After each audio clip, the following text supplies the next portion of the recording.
ও দেবাশিস দা, তুমি নাকি বৌদিরা আজকে উদ্মা কালান খেলাইছো, তাই আমার মার কাছে নালিশ করতে গেছে, আর মায়ের নিয়ে যাচ্ছে এখন ক্লাবে তোমার নামে নালিশ করতে। গিয়া কইছে যে আমি ওরে উদ্মা কালান খেলাইছি, এখন যাইবে ক্লাবে।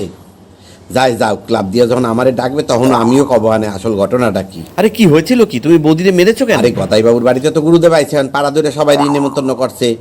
আমাকেও কইছে দুপুরবেলা হলে সেবা প্রসাদ হবে, আপনারা যাবেন। হ্যাঁ আমাদেরও তো বলেছে। তো আমাকে সবাই যাওয়ার কথা। তো আমারে তোর বৌদি কইলো কি তুমি আগে যাও, আমি পূজা আস্তে সাইডে আইতে আসি। তো আমি গিয়া কীর্তনের আসনে বইছি। এখন বাগবত পা চলতে আছে, একবারে নিস্তব্ধ শুনশান, শুধু মানুষের মন দিয়ে বাগবত শুনতে আছে, আমিও শুনতে আছি। হঠাৎ করে মাইকে ঘোষণা, দেবাশিস কুণ্ডু যদি এই কীর্তনের আসনে থাইকা থাকেন অবিলম্বে আপনি আপনার বাড়িতে যান, আপনার বাড়িতে আপনার বিশেষ প্রয়োজন।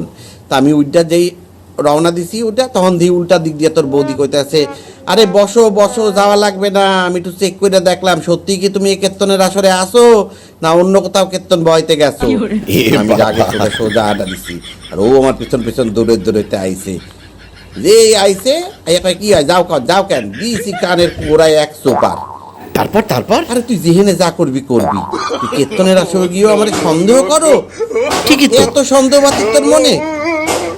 তাহলে ভাব কিরম আমার বেইজ্জতটা হইলো। তোমার প্রেস্টিজ পুরো পাংচার। প্রসাদটুকু খাইতে পারলাম না। বুঝতে পারছো কি অবস্থা আমার, আমি কি নিয়ে সংসার করি।